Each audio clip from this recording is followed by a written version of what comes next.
Hello everyone, welcome back to TJ Talks Random after a long break. I, Prakyat TJ, has started this podcast once again, and yes, I would literally consider this 1 year. Actually, it's been 1 year that I've started this podcast.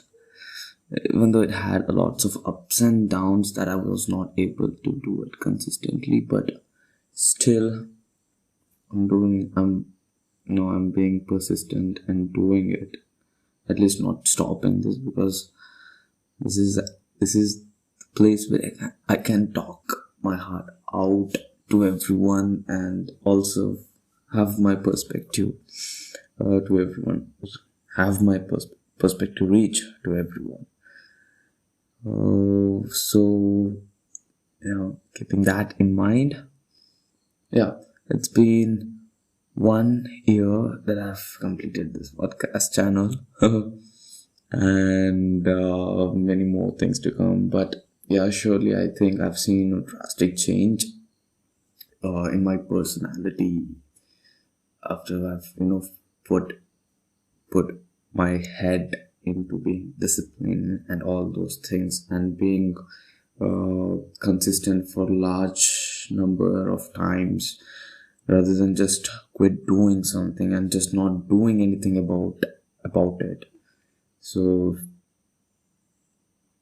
and amongst all this, I've also kind of rediscovered myself, and I've written some words. I mean, just 3 points over here that I think I'll talk about, but I don't want to just put it right now, because I feel, let me just build up this atmosphere for you, so that you don't feel as if I'm just jumping into the topic. Yeah, it's as of now, what's going on in my mind is like, why I would do this podcast is like, there's two things right now in my mind. There's like 5 things going on. One is about these elections that's been going on in our college, even though I'm not part of it. But still, it's funny how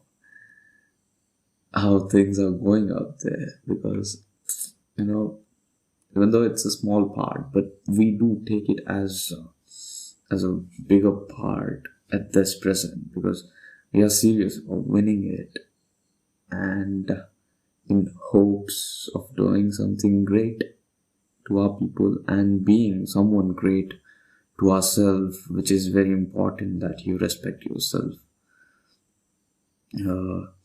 It might sound selfish, but it is very important, because without and self-esteem or self-respect, what kind of a person will you be in this society, isn't it? So, as I was thinking about the cycle of election, I think what happens is that, okay, no, I'll talk about it later. I'll be talking about what will I perceive after completing this BSc. Hey, there's like there's like three to four things that's been running in my head about that part. So I was cycling in the morning, and during that time I was thinking about these things, about the election, what happens. So what I was framing is that, okay, why doesn't there's a good candidate? I mean, okay, we vote someone. So what? Why don't many a times a proper candidate win rather than someone else? Even though people know that he's not capable of doing that, he still does it. I mean, we still vote for him. Maybe we've got insecurity in with with a party that might win the election. Oh shit! I should have written it down what I was thinking, because right now I'm not able to reframe those words. It's that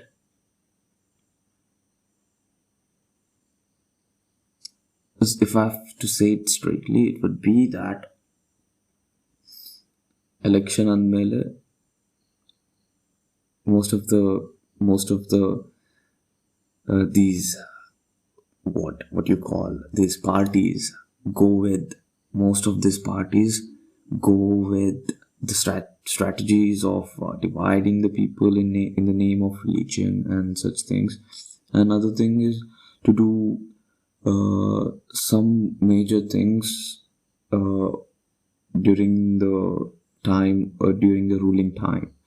So these are like the basic things that they try to do. And what people actually see mainly uh, mainly what happens is that people don't consider anyone as one. So, and these politicians have never made people made people truly believe that we all are one. I don't think so. I don't think it's an impossible task to make people believe that we all are one if a proper education, if a proper society is being built around, if proper justice is being demonstrated under the proper rules and regulations or the law, as I had to say. I think people wouldn't fear of selecting that party over this, because these people would just throw us out of the society and make us and may treat us how we would treat the animals.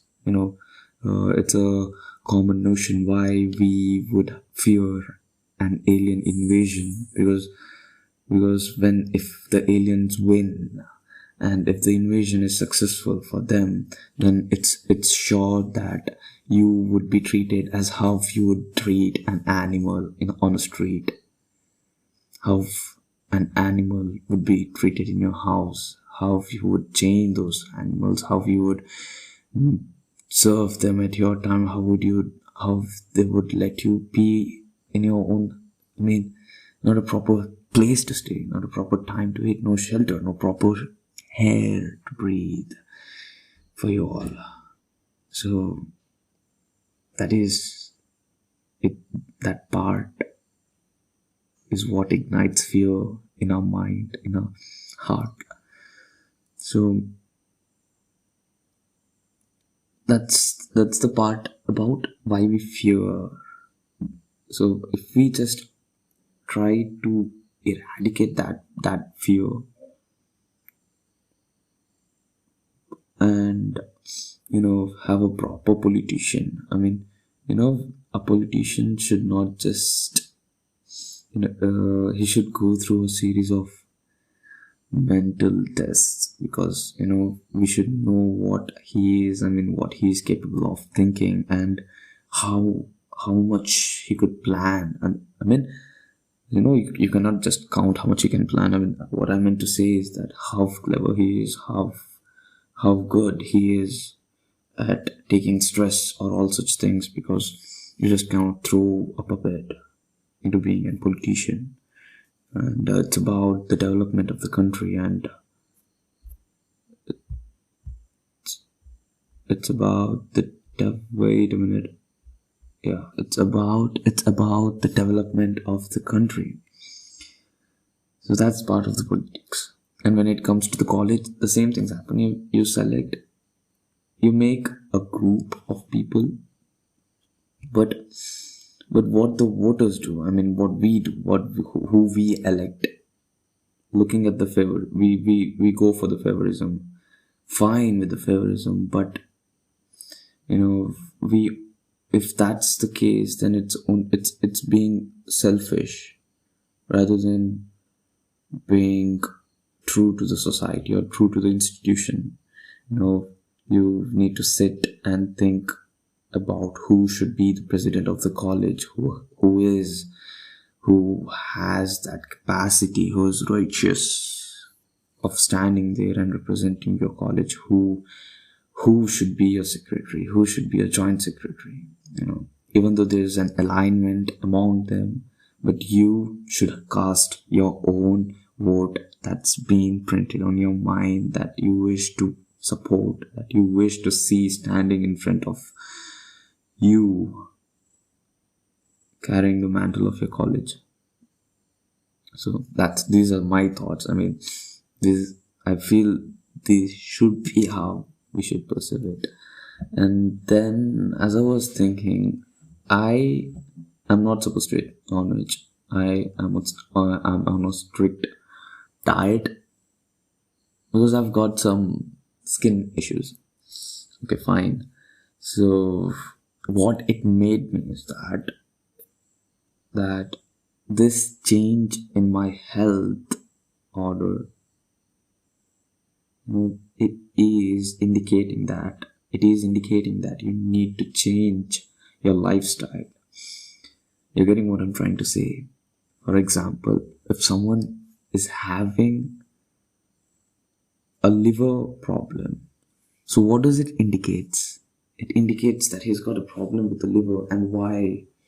And when you track down why is he having a liver damage or liver problem, you track down all the things that he does, what he eats, what he drinks, what he smokes or puffs or whatever it is. So if he has done something like that, there's a very it's a very wrong lifestyle that his body is not capable to handle it. Because I'm saying his body is not able to handle it because there are many people whose bodies are capable of handling such things in slightly better way. So when they do it moderately or in a very less amount, it doesn't give a major problem to them. But whereas in a person whose liver's been damaged due to the lifestyle that he's having, so it's due to the lifestyle he's having. So that's why I'm saying that when there's any problem with the health, or there's an issues with heart or the liver or kidney or anything it is, it's because it's an alarm to you, or it's high time that you know that what you're doing and what your lifestyle is. So it's high time that you change your lifestyle so that your body knows what's best for you, and you need to know what's best for your body. So when you know that, and your body says that you're doing wrong, you're hurting yourself, I'm not able to look after myself, you're doing the wrong lifestyle, you're going for the wrong lifestyle. So that's when you know that, okay, I'm going in the wrong path, I need to get back to the right path so that I treat my body as a temple. Because when you treat your body as a temple, it's that you'll start thinking that, okay, if this is a temple, then whatever goes inside should be pure. And you just cannot eat a lot of processed food. I just put a note in my Insta. It was like, food these days are more tastier rather than being healthier. Because 150 years back, they were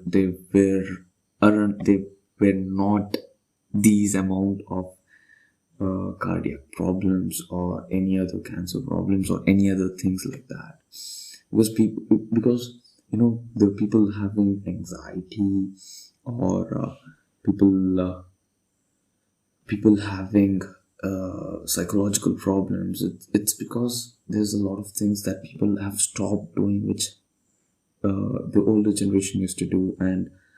And coming to the food, people were not eating a lot of preservative food, or they weren't having a lot of processed food. But nowadays, a lot of food that we consume is processed, or it is preservative.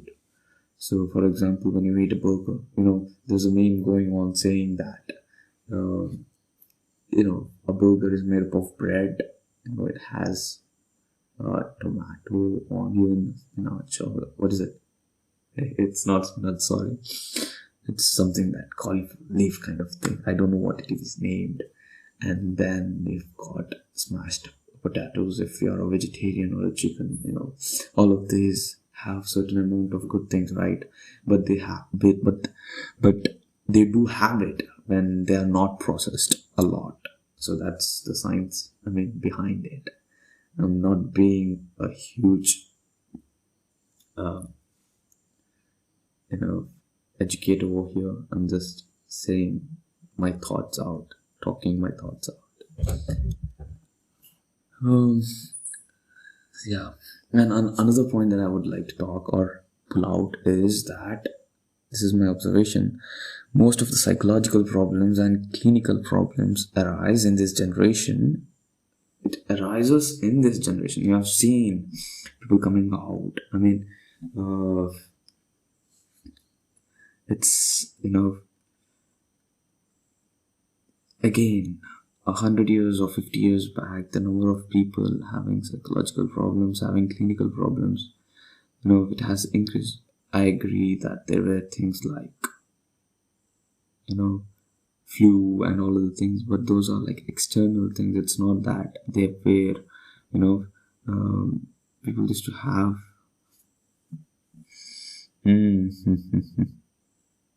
People, if they used to have a mental issues like this, maybe I should rethink my comment, because as I'm thinking about it, I feel I'm missing something, because I'm missing the number of people and the ratio comparing to this present time and during those days.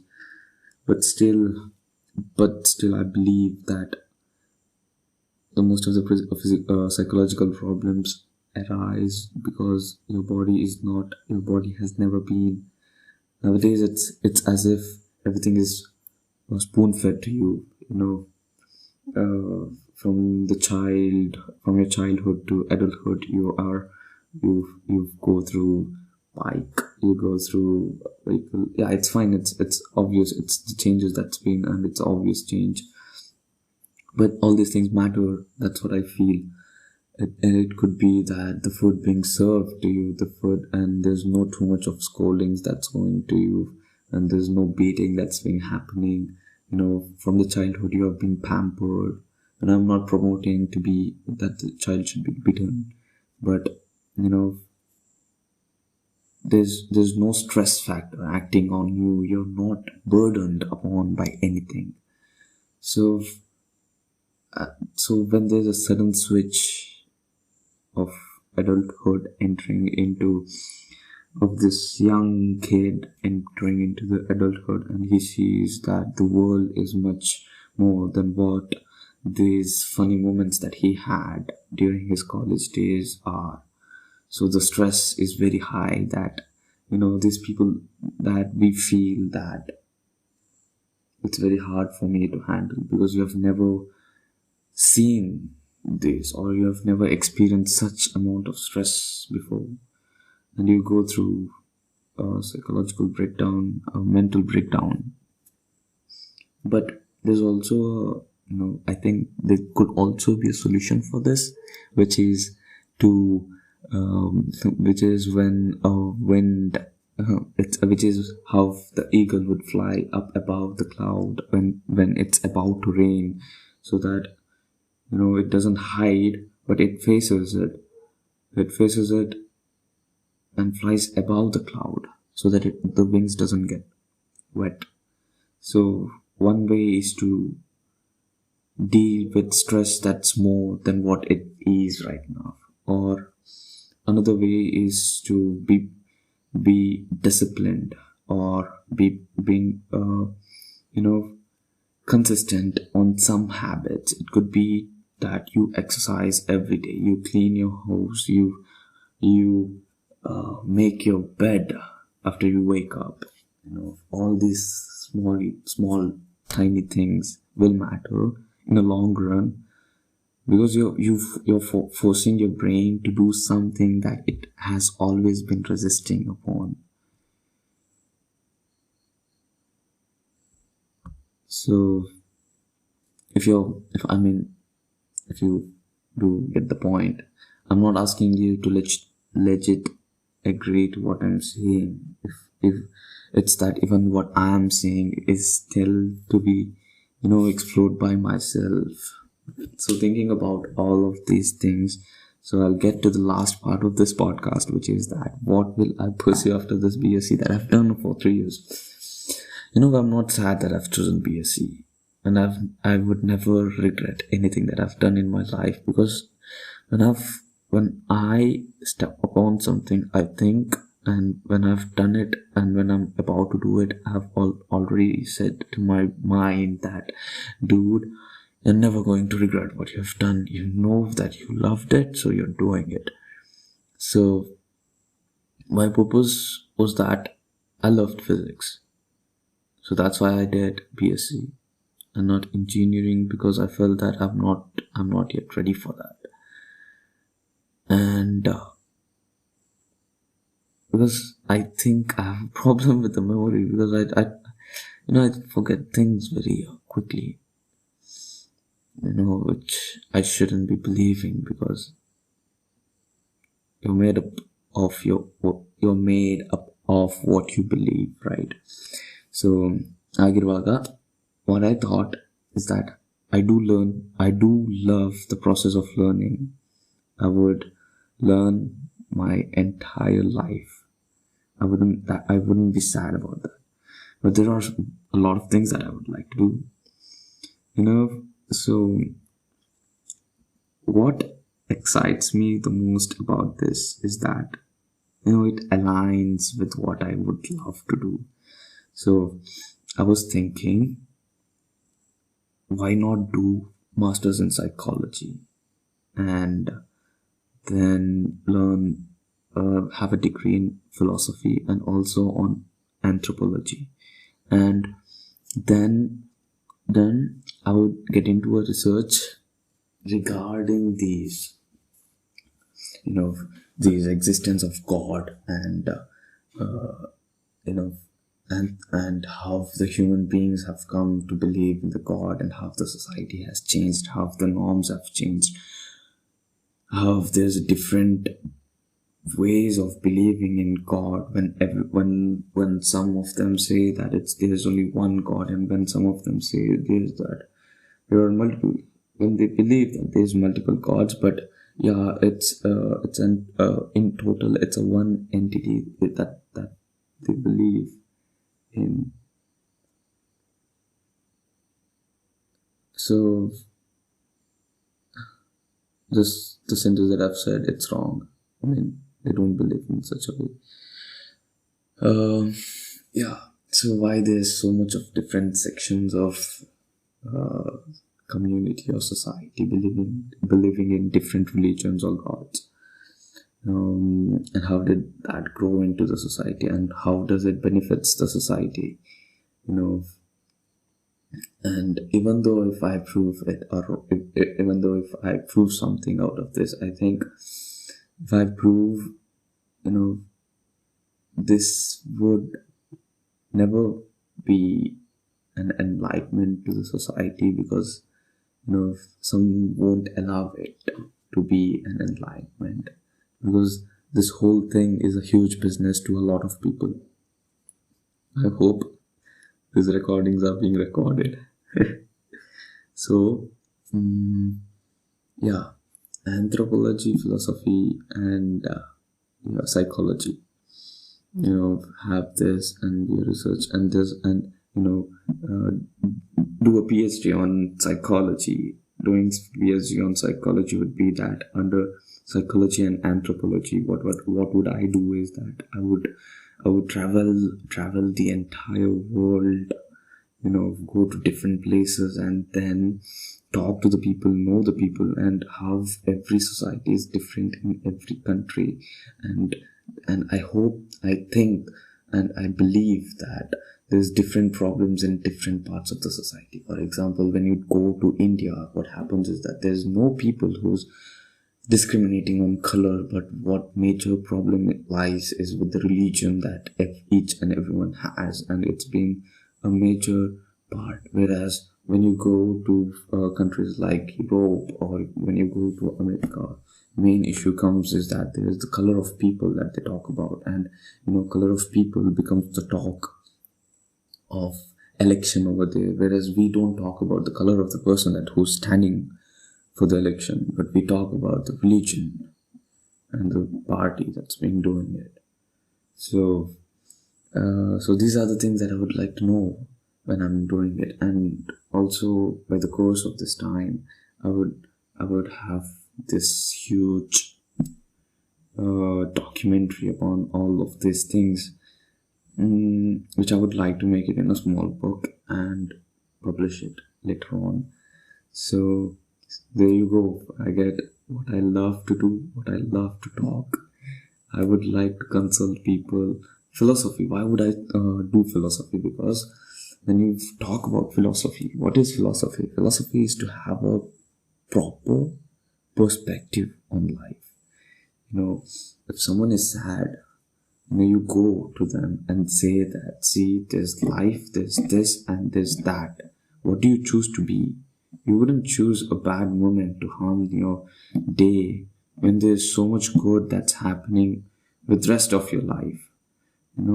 Even if it's 1%, at least concentrate and be happy with that. Now, we feel that people don't understand us, but that's not true.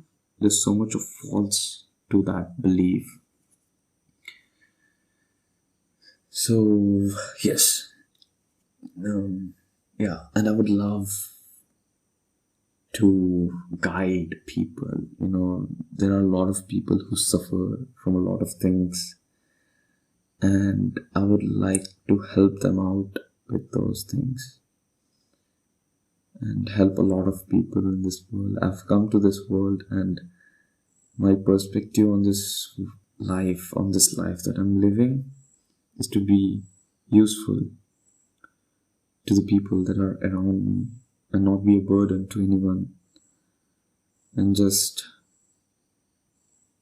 be a happy soul, wandering, a free soul, and a good human being who would help others without any greed or selfishness. That's what I believe that I should be as a person. And I was thinking that from here after I would upload two podcasts every week, and also I'm having a plan on getting my close ones. My personality is that I have many friends, and each friend has a kind of a personality that I have, and I speak specific things with them. If I've got problem on something, I only speak to that person who I believe will understand what I'm saying.